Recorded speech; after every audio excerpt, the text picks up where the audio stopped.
Hey everybody, Josh Sigurdson of World Alternative Media here, and I'm somewhere around Amarillo, Texas, on the road to Las Vegas, and I wanted to do a video for you guys as I'm on the road because there is a huge surge in violent crime throughout the United States right now and elsewhere in the world, and there's a reason for it, and most people got it wrong. Now, it usually has a little thing to do with poverty. It's amazing. Imagine that people being desperate and poor might lead to crime.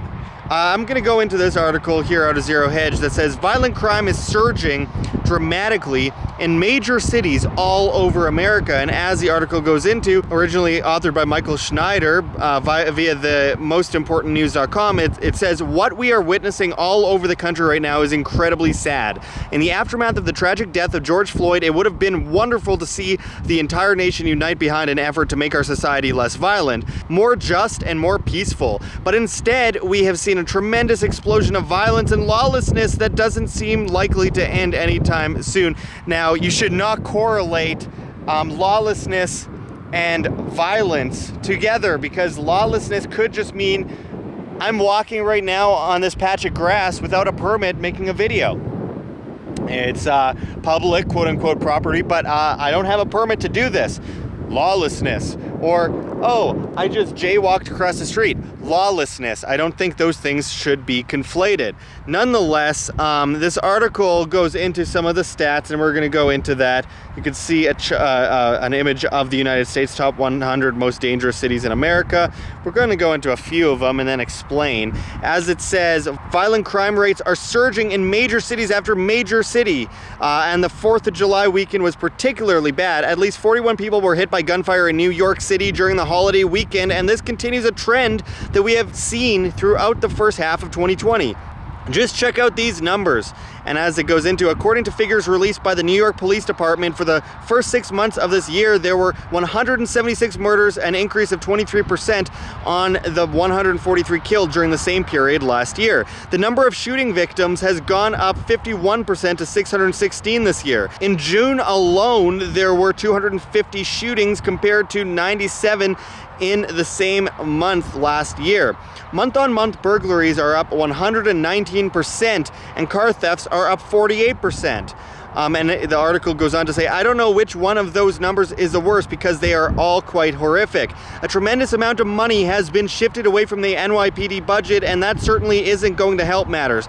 Well, actually, that's a strange assumption with no stats to back it up. These people keep saying that this quote-unquote lawlessness and the violence, again conflating them, are due to defunding or calls to defund the police, but this violence has been increasing for a long time.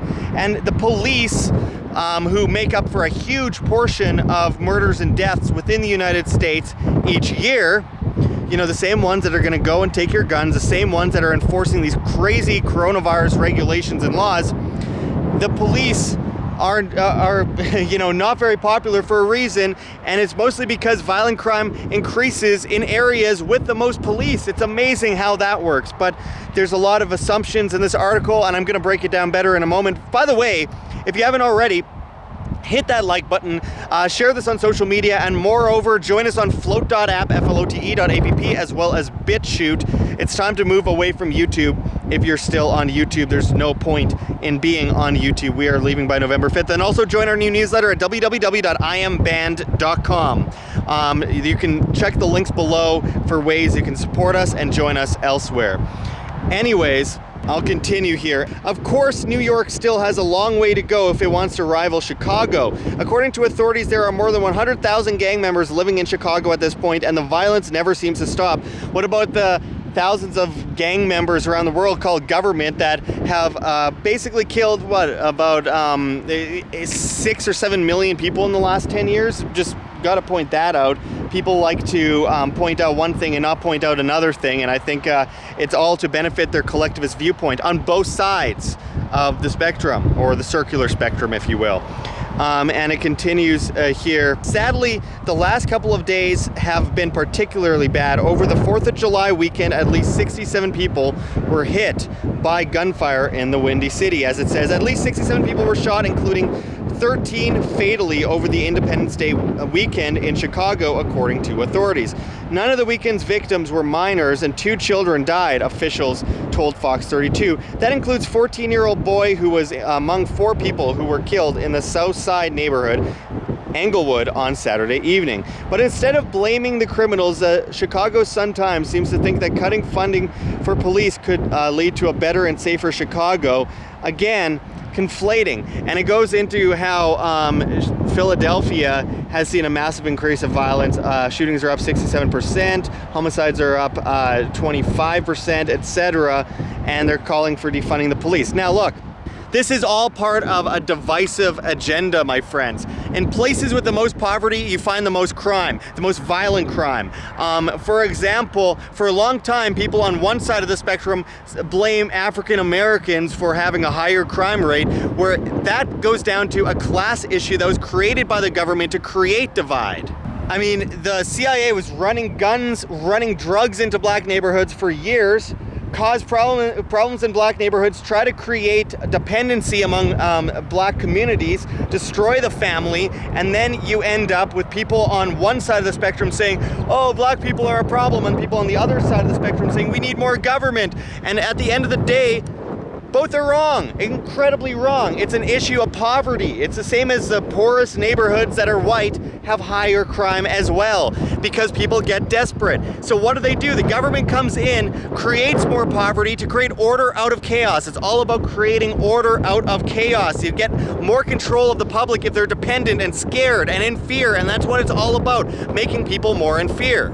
I had to go into my truck to finish doing the video because it was way too windy out there. But anyway, what I was going to go into was that this is about creating a divide and conquer agenda, and they do that with the poor, they do that with the wealthy, they do that with race, they try to pin it on anything that perpetuates the divide and conquer agenda rather than actually get people to look at the real issues at hand. For example, what they recently did with the coronavirus, they shut everyone in their homes, they destroyed the economy, they forced people into little kennels, they made everyone wear masks, they divided people against each other over an issue like the coronavirus, which killed far less people than they ever would have thought would have happened, but they're still perpetuating it because they're playing people against each other as their good little pawns. So the economy's destroyed, no one has money, no one is able to afford to make a living, people are giving up their homes, mortgages are being deferred on, and what do they blame it on? They blame it on the virus, not the government who did the shutdown in the first place, based on something that's smaller than many flu seasons.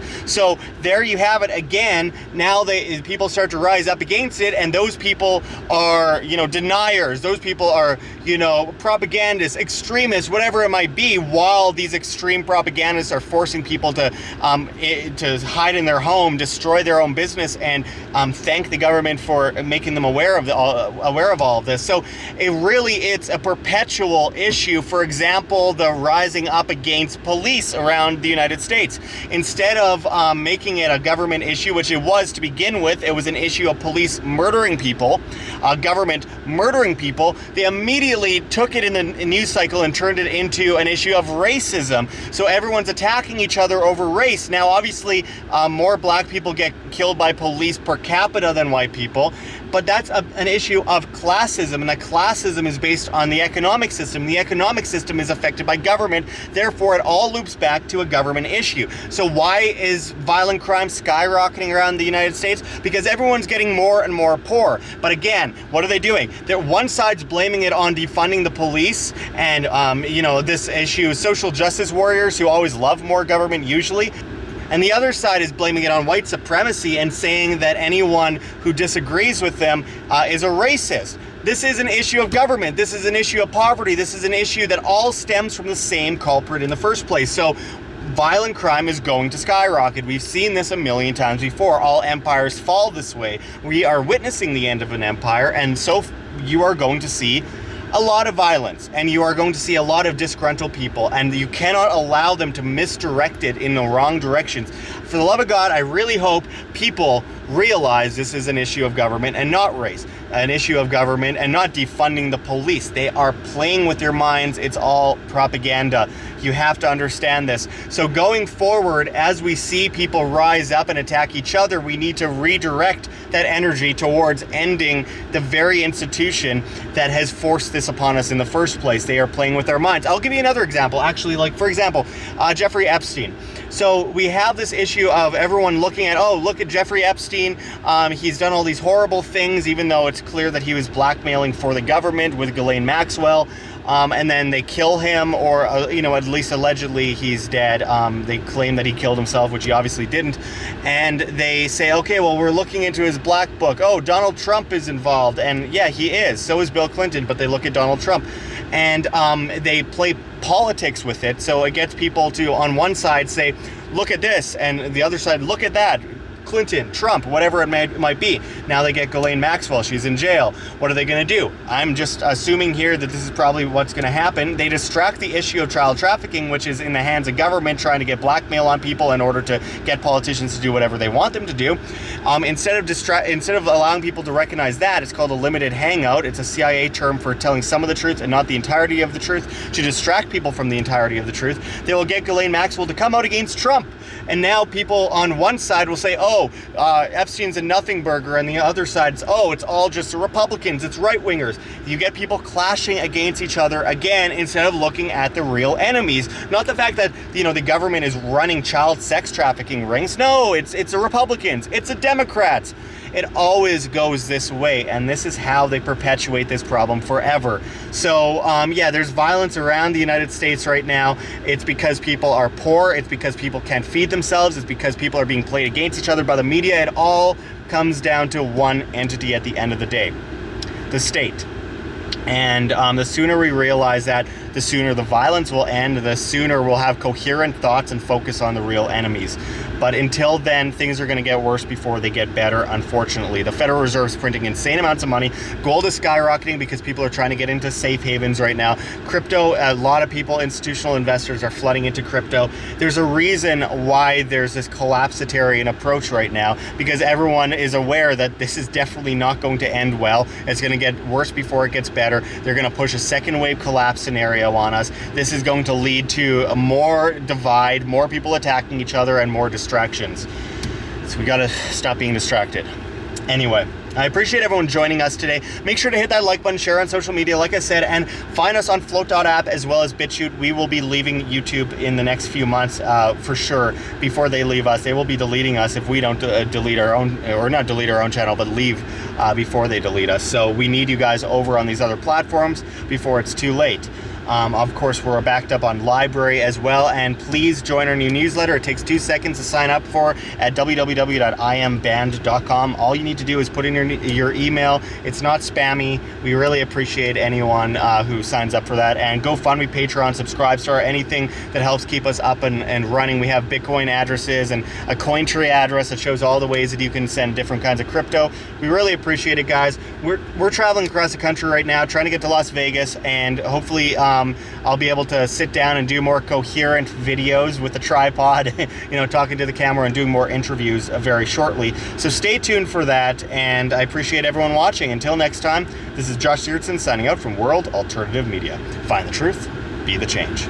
Like what you see, here I am. Don't forget to check the links below. GoFundMe, Patreon, Subscribestar. We really can't do it without you. We've been so insanely shadow banned, about 90% at this point, and 95% demonetized. As Susan Wojcicki, the CEO of YouTube, comes in and says that she is shutting down quote-unquote controversial content and cutting out the views on this controversial content by 70%. She's been bragging about it. We need your help more than ever in this battle for truth in information. You guys are what keeps us alive, so we really appreciate just even $1 a month makes a huge difference. If everyone could give just $1 a month, we wouldn't even have to worry about competing against the mainstream propaganda networks. You can also donate to our Bitcoin address on the screen for you to scan if you please, as well as in the comments and description. Liking and sharing makes a big difference as well. And finding us on alternative social media platforms like flote.app, that's FLOTE.app, makes a huge difference. We're at Josh Sigurdson as well as at Wham. Flote is replacing Facebook, YouTube, Twitter, Twitch, Tumblr, Reddit, and Patreon all in one with encrypted private messaging and, of course, monetization on videos for creators, live streams with super chats in crypto, and most of all, no algorithm, because at the end of the day, it's all about reach, guys. This is all about actually reaching people with the message and waking up the public. You can also find us on Instagram, Twitter, Minds, BitChute, all sorts of different platforms. Try to follow us on as many things as possible, because very soon this channel will very likely just be completely deleted from YouTube, and you'll never see us again, and you'll be stuck with only the mainstream networks. Also, come on out and see us at Anarcho Vegas 2020 in Las Vegas, Nevada in July, where such speakers such as G. Edward Griffin and many others will be speaking. You could use promo code WHAM on your VIP tickets and save 10%, as well as buy extremely cheap tickets for just $20.20. You won't find a cheaper conference than this with such amazing names. Check anarchovegas.com for more information on that. We hope to see you out there. And anyway, I really appreciate all of you guys joining us. You make it possible for us to survive in this volatile, propagandized climate. Until next time, this is Josh Sigurdson signing out from World Alternative Media. Find the truth, be the change.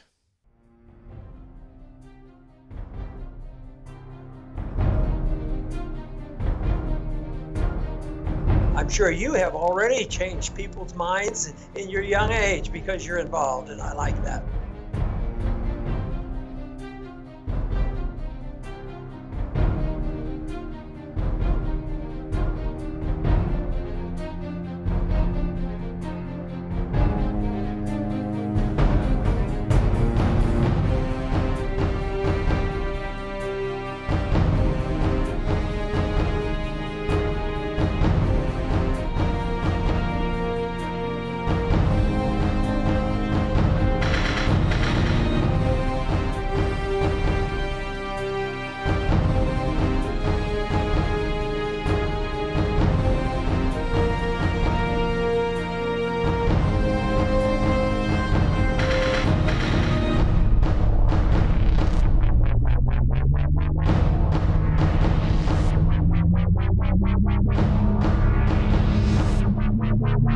Wow.